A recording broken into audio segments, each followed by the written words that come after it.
नमस्कार दोस्तों, स्वागत है आपका आज के मुख्य समाचार में, जिसमें सबसे पहली और बड़ी खबर में आपको बताएंगे कि सरकार मानने वाले नहीं है, इलाज करना पड़ेगा, राकेश टिकैत की केंद्र को धमकी। दूसरी बड़ी खबर में जिक्र होगा कि गठबंधन में मिलकर चुनाव लड़ेंगे अखिलेश और शिवपाल, पिता मुलायम की मदद से चाचा को मनाने की कोशिश तेज। और तीसरी बड़ी खबर में जिक्र होगा कि राहुल गांधी का मोदी सरकार पर तंज, कहा देश में 80 करोड़ लोगों को मुफ्त राशन की जरूरत और ये कैसा विकास है। दोस्तों, हर एक खबर की गहराई में आपको ले जाएंगे, लेकिन उससे पहले अगर आपको भी ऐसा लगता है कि यूपी में भाजपा को बड़ा नुकसान होने जा रहा है तो आप अभी इस वीडियो को लाइक कीजिए और इस लाल बटन को दबा के चैनल को फ्री में सब्सक्राइब करके घंटी बजाकर कमेंट में लिखिए जय हिंद। दोस्तों, रुक करते हैं तमाम बड़ी खबरों की तरफ। सरकार मानने वाली नहीं, इलाज करना पड़ेगा, राकेश टिकैत की केंद्र को धमकी। जी हां दोस्तों, केंद्र के तीनों कृषि कानूनों का विरोध कर रहे किसान नेता राकेश टिकैत ने रविवार को सरकार को धमकी दी है। टिकैत ने दो टूक कहा है कि इलाज करना पड़ेगा। मालूम हो कि पिछले 6 महीने से ज्यादा समय से दिल्ली की विभिन्न सीमाओं पर बड़ी संख्या में पंजाब, हरियाणा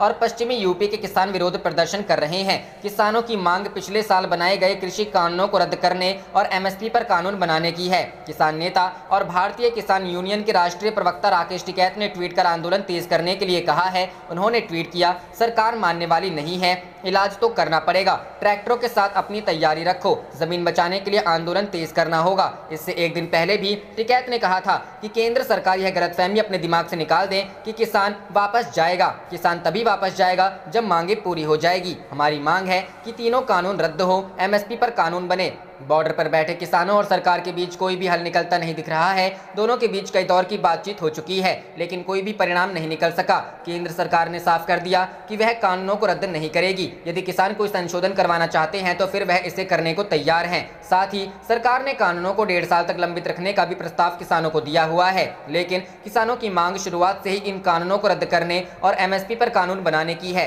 पिछले दिनों केंद्रीय कृषि मंत्री नरेंद्र सिंह तोमर ने फिर से कहा था कि सरकार किसानों से बातचीत करने के लिए तैयार है, हालांकि कानूनों को रद्द नहीं किया जाएगा। उन्होंने कहा था, भारत सरकार किसानों से बात करने को तैयार है। रद्द करने के अलावा यदि किसान किसी भी तरह का संशोधन चाहते हैं तो फिर मैं उसका स्वागत करूंगा। वहीं प्रदर्शन कर रहे किसान समय समय पर आंदोलन तेज करने की बात कहते रहे हैं। 26 जनवरी को किसानों ने ट्रैक्टर रैली भी निकाली थी, जिसमें कई लोग लाल किले तक पहुंच गए थे। इस दौरान राष्ट्रीय राजधानी दिल्ली के विभिन्न इलाकों में हिंसा की घटनाएं सामने आई थी। रुख करते हैं अगली खबर की तरफ। गठबंधन में मिलकर चुनाव लड़ेंगे अखिलेश शिवपाल, पिता मुलायम की मदद से चाचा को मनाने की कोशिश तेज। जी हां दोस्तों, यूपी में अगले साल होने वाले विधानसभा चुनाव के लिए सपा भी अभी से तैयारियों में जुट गई है।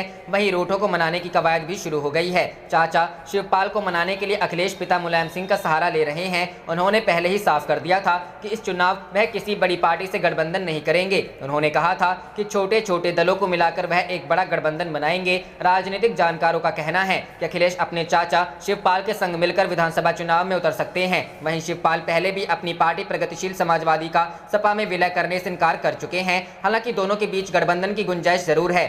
चाचा शिवपाल को मनाने की कवायद अखिलेश ने अभी से शुरू कर दी है। कहा यह भी जा रहा है कि गठबंधन के बीच किसी भी तरह का रोड़ा ना आए, इसके लिए कई पॉइंट्स पर सहमति बनाने की कोशिश अभी से की जा रही है। चाचा को मनाने के लिए अखिलेश पिता मुलायम सिंह का सहारा ले रहे हैं। शनिवार को सैफई में एक पारिवारिक शादी में अखिलेश और शिवपाल का एक बार फिर से आमना सामना हो गया। अपनी पोती की शादी के लिए मुलायम सिंह बेटे अखिलेश के साथ पहुंचे थे। वहीं शिवपाल यादव पहले से ही शादी में मौजूद थे। शिवपाल को जैसे ही मुलायम सिंह के पहुंचने की बात पता चली, वह तुरंत उनसे मिलने पहुंच गए। इस दौरान दोनों के बीच करीब 1 घंटे तक बातचीत हुई। हालांकि दोनों के बीच क्या बातचीत हुई ये अभी पता नहीं चल सका है। हैरानी की बात यह है कि जैसे ही अखिलेश शादी में पहुंचे, शिवपाल वहां से निकल गए। अब सबकी नजरें अखिलेश और चाचा शिवपाल की पार्टी के गठबंधन पर टिकी हुई है। अखिलेश चुनाव में कोई कोर कसर छोड़ना नहीं चाहते हैं, इसलिए वह यादव मुस्लिम दलित फैक्टर पर फोकस बनाए हुए हैं। वहीं उनकी पूरी कोशिश है कि बीजेपी और कांग्रेस से नाराज ब्राह्मणों की भी अपने पाले में किया जा सके। वह इस चुनाव ब्राह्मण राजनीति पर भी फोकस। रुख करते हैं अगली खबर की तरफ। राहुल का मोदी सरकार पर तंज, कहा देश में 80 करोड़ लोगों को मुफ्त राशन की जरूरत, यह कैसा विकास। जी हां दोस्तों, कांग्रेस नेता राहुल गांधी ने रविवार को मोदी सरकार पर जमकर निशाना साधा।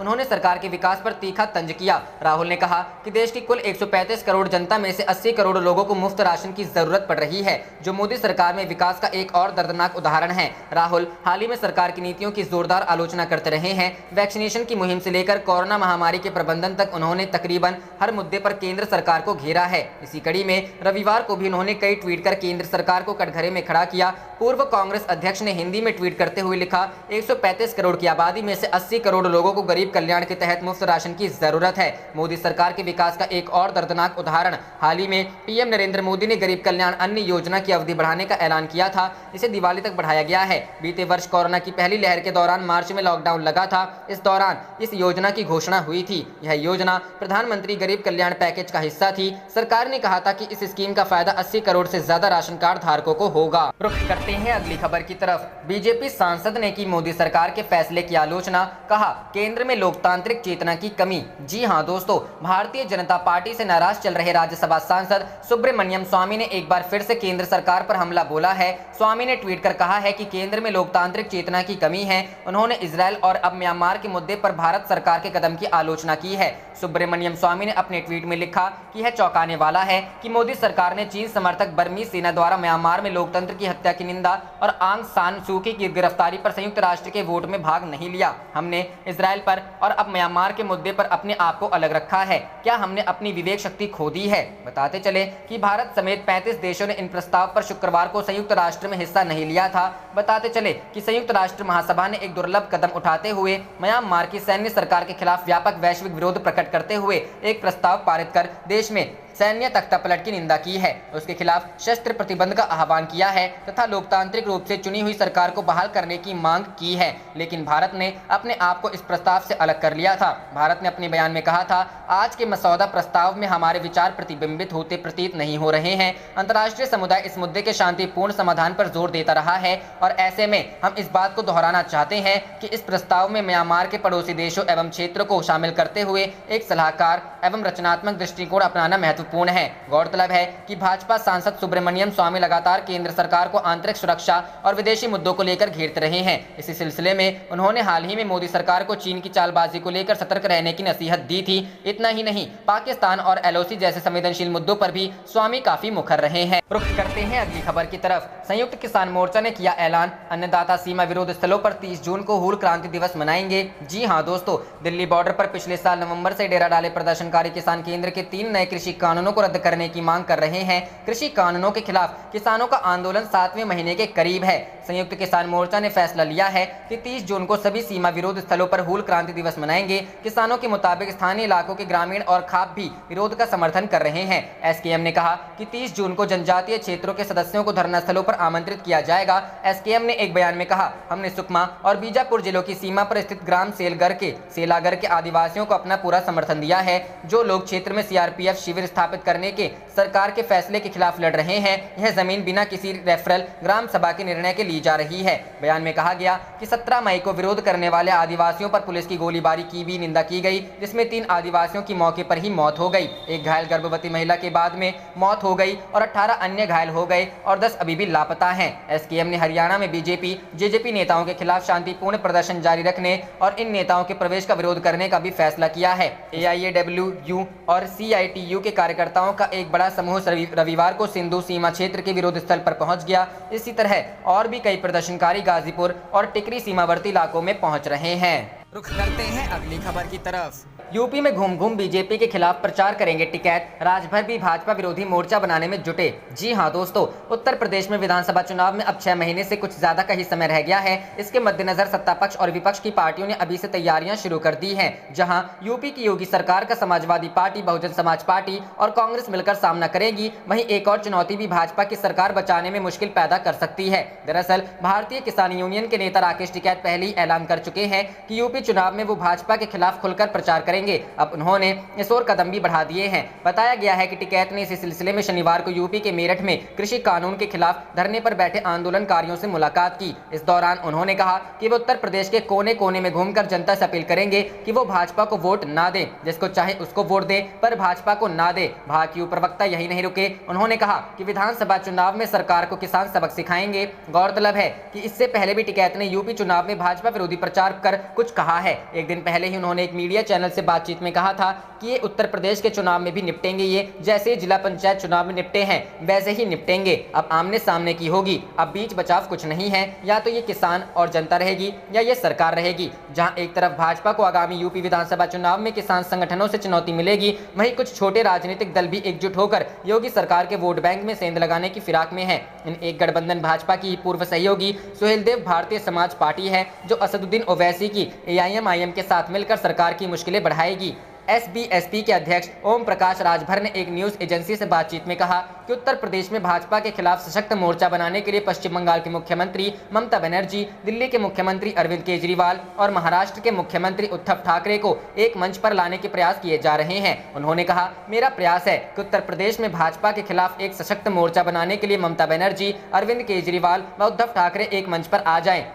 राजभर ने यह भी बताया कि इस सिलसिले में उनकी पिछले दिनों ठाकरे के नेतृत्व वाली शिवसेना के नेता संजय राउत व बनर्जी नीति तृणमूल कांग्रेस के एक राष्ट्रीय महासचिव से बातचीत हुई है। राजभर के मुताबिक राउत शीघ्र ही लखनऊ आ रहे हैं, जहां उनसे इस मामले पर निर्णायक बातचीत होगी। साथ ही उन्होंने आम आदमी पार्टी के संजय सिंह से बातचीत जारी रहने की भी बात कही। साथ ही कहा कि अगले हफ्ते अरविंद केजरीवाल के साथ बैठक में सिंह गठबंधन की बात। रुख करते हैं अगली खबर की तरफ। यूपी में बीजेपी के खिलाफ साथ आएंगी आप, TMC और शिवसेना। विधानसभा चुनाव से पहले मोर्चा तैयार कर रहे हैं ओम प्रकाश राजभर। जी हां दोस्तों, बीजेपी के पूर्व सहयोगी सुहेलदेव भारतीय समाज पार्टी के अध्यक्ष और पूर्व मंत्री ओम प्रकाश राजभर ने दावा किया कि उत्तर प्रदेश में बीजेपी के खिलाफ सशक्त मोर्चा बनाने के लिए पश्चिम बंगाल की मुख्यमंत्री ममता बनर्जी, दिल्ली के मुख्यमंत्री अरविंद केजरीवाल और महाराष्ट्र के मुख्यमंत्री उद्धव ठाकरे को एक मंच पर लाने के प्रयास किए जा रहे हैं। पूर्व मंत्री राजभर ने बातचीत में कहा कि मेरा प्रयास है कि उत्तर प्रदेश में बीजेपी के खिलाफ एक सशक्त मोर्चा बनाने के लिए ममता बनर्जी, अरविंद केजरीवाल व उद्धव ठाकरे एक मंच पर आ जाएं।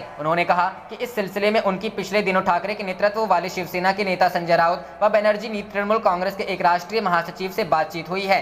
राजभर के मुताबिक राउत जल्द ही लखनऊ आ रहे हैं, जहां उनसे इस मामले पर निर्णायक बातचीत होगी। राजभर ने यह भी कहा कि उनकी शनिवार शाम आम आदमी प्रदेश के प्रभारी व सांसद संजय सिंह से मुलाकात हुई है। राजभर ने दावा किया है कि आप नेता संजय सिंह का रुख सकारात्मक रहा है और वह भागीदारी संकल्प मोर्चा में शामिल होने के लिए सैद्धांतिक रूप से सहमत हैं। उन्होंने बताया कि मोर्चा में शामिल होने पर अंतिम निर्णय आप प्रमुख केजरीवाल करेंगे। राजभर ने कहा कि इसके लिए वह अगले एक सप्ताह के भीतर केजरीवाल के साथ दिल्ली में बैठक करेंगे और इस बैठक में सिंह भी मौजूद रहेंगे। यह पूछे जाने पर कि क्या केजरीवाल उनके मोर्चा में असदुद्दीन ओवैसी के दल के शामिल होने के बाद भी आने को तैयार होंगे, तो उन्होंने कहा कि इस समय आवश्यकता बीजेपी को रोकने की है। सुबह सपा अध्यक्ष ने कहा कि जब बीजेपी PDP की प्रमुख महबूबा मुफ्ती के साथ हाथ मिला सकती है, तो फिर बीजेपी को रोकने के लिए ओवैसी और केजरीवाल भी एक मंच पर आ सकते। रुख करते हैं अगली खबर की तरफ। कलकत्ता हाईकोर्ट ने NHRC की टीम को बंगाल भेजने का दिया था आदेश, ममता सरकार ने लगाई पुनर्विचार याचिका। जी हां दोस्तों, पश्चिम बंगाल में विधानसभा चुनाव के नतीजों के बाद हुई हिंसा को लेकर कलकत्ता हाईकोर्ट की 5 जजों वाली बेंच ने राष्ट्रीय मानवाधिकार आयोग को राज्य का दौरा करने और रिपोर्ट पेश करने का निर्देश दिया था, लेकिन ममता सरकार को ये रास नहीं आया और बंगाल सरकार ने कलकत्ता हाईकोर्ट के इस फैसले के खिलाफ पुनर्विचार याचिका दाखिल कर दी। रविवार को दाखिल की गई इस याचिका पर संभव है कि सोमवार को सुनवाई की जाए। इस याचिका में पश्चिम बंगाल सरकार ने यह मांग की है कि हाईकोर्ट अपने आदेश को वापस ले। आपको बता दें कि 18 जून को कलकत्ता हाईकोर्ट की कार्यवाहक मुख्य न्यायाधीश राजेश जिंदल, न्यायमूर्ति इंद्र प्रसन्ना मुखर्जी, न्यायमूर्ति सौमेन सेन, न्यायमूर्ति हरीश टंडन और न्यायमूर्ति सुब्रत तालुकदार की 5 सदस्यीय बेंच ने आदेश दिया था कि बंगाल में चुनाव के बाद हुई हिंसा की घटना की जांच के लिए NHRC की एक टीम बंगाल जाएगी और अपनी रिपोर्ट पेश करेगी। हाईकोर्ट ने फैसला भाजपा की नेता प्रियंका टेबरेवाल की याचिका पर लिया था। इससे पहले शुक्रवार को हुई सुनवाई के दौरान हाईकोर्ट ने कहा था कि पहले तो राज्य सरकार लगे आरोपों को मान ही नहीं रही, लेकिन हमारे पास कई घटनाओं की जानकारी और सबूत है, इसलिए राज्य सरकार आरोपों को अनदेखा न करे। अदालत ने सख्ती दिखाते हुए हिंसा की जाँच के लिए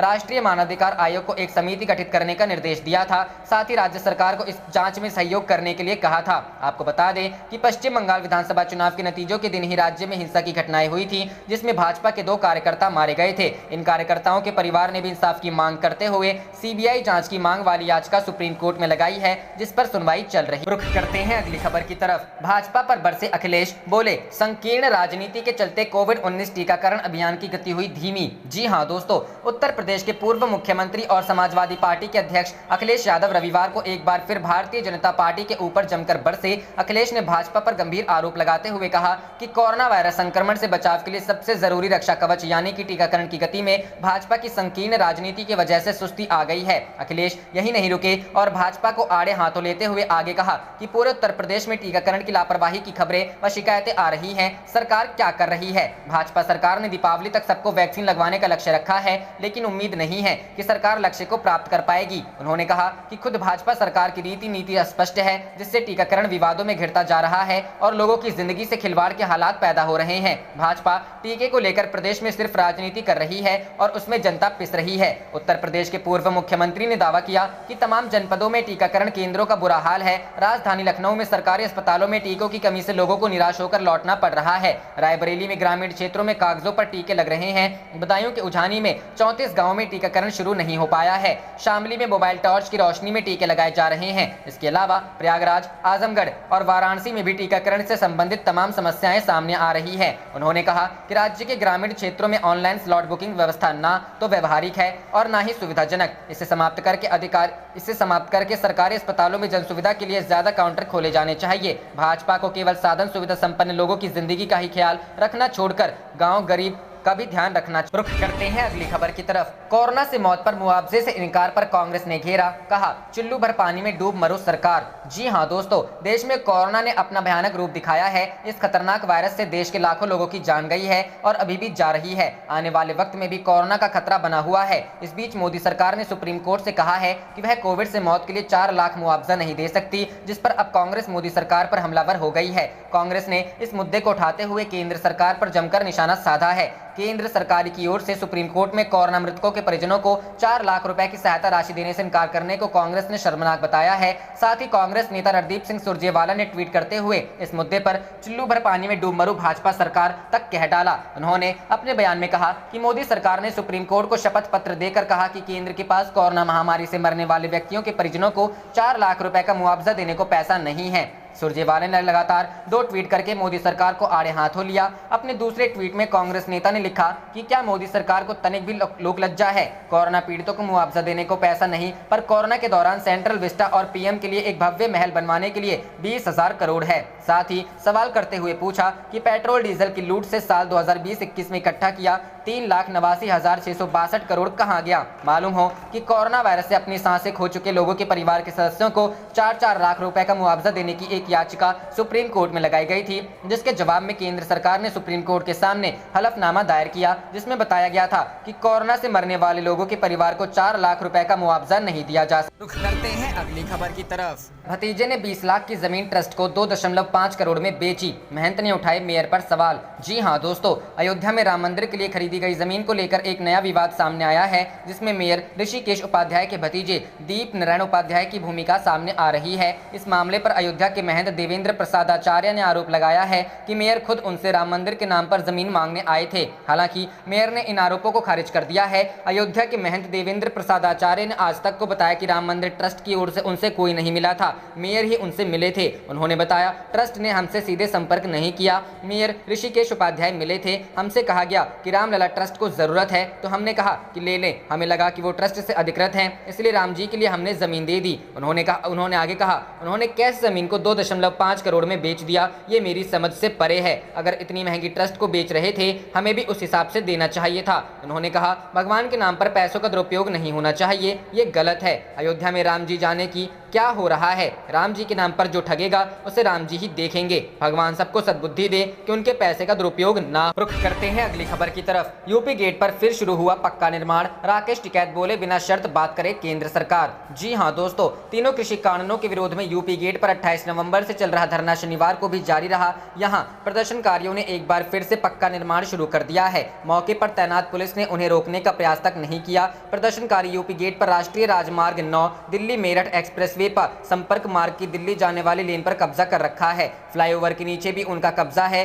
प्रदर्शनकारियों ने मई के अंतिम सप्ताह में यहां पक्का निर्माण शुरू किया था। उस दौरान संपर्क मार्ग के फुटपाथ की दीवार तोड़कर ईंट व सीमेंट से चिनाई कर 2 कमरों का स्वरूप दिया था। बाद में काम रुक गया था। शनिवार से दोबारा पक्का निर्माण शुरू हो गया है। यहाँ एक ट्रॉली ईंट आई है। मंच के टेंट के किनारे किनारे ईंट व सीमेंट से चिनाई कराई जा रही है। फ्लाईओवर के नीचे भी ईंट व सीमेंट से चिनाई हो रही है। दोनों जगहों पर करीब 1 फीट ऊंची दीवार खड़ी की गई है। भारतीय भारतीय किसान यूनियन के राष्ट्रीय प्रेस प्रभारी शमशेर राणा ने बताया कि बारिश के पानी से बचाव के लिए पक्की चिनाई कराई जा रही है। यूपी गेट पर सुरक्षा व्यवस्था की दृष्टि से भारी पुलिस बल तैनात है। शनिवार को यहां पक्का निर्माण होता रहा और पुलिस कर्मियों ने इसका विरोध भी नहीं किया। वहीं अपर जिलाधिकारी नगर शैलेंद्र सिंह का कहना है कि पक्के निर्माण की जानकारी नहीं है, अगर ऐसा होगा तो बातचीत करके उसे हटवाया जाएगा। भारतीय किसान यूनियन के राष्ट्रीय प्रवक्ता राकेश टिकैत ने कहा कि बिना शर्त के सरकार वार्ता करे, हम तैयार हैं। उन्होंने कहा कि प्रधानमंत्री नरेंद्र मोदी रेडियो पर मन की बात करते हैं, किसानों से भी खुले मन से बात करें तो अच्छा रहेगा। बता दें कि प्रदर्शनकारी 6 महीने से अधिक समय से यूपी गेट पर धरना दे रहे हैं। रुख करते हैं अगली खबर की तरफ। विवादों के घेरे में राम मंदिर ट्रस्ट के 2 और जमीन सौदे,